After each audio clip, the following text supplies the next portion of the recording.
Vatican city. এটি বিশ্বের একমাত্র দেশ যেখানে কোনো মুসলমানদের বসবাস নেই।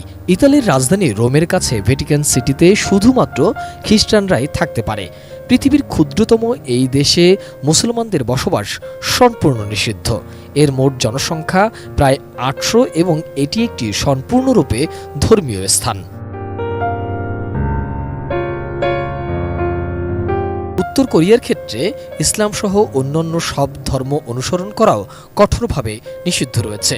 এখানে মন্দির, মসজিদ বা গির্জা নির্মাণ করা আইনগত অপরাধ।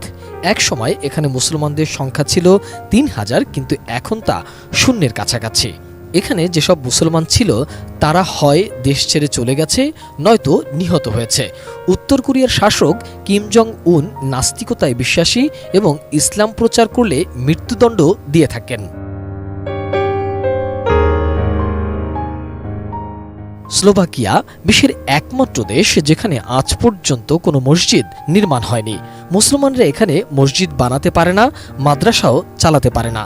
স্লোভাকিয়ায় একসময় অটোমান সাম্রাজ্যের একটি অংশ ছিল, যেখানে মুসলমানরা ৩০০ বছর ধরে শাসন করেছিল, কিন্তু আজ মুসলিম জনসংখ্যা নগণ্য।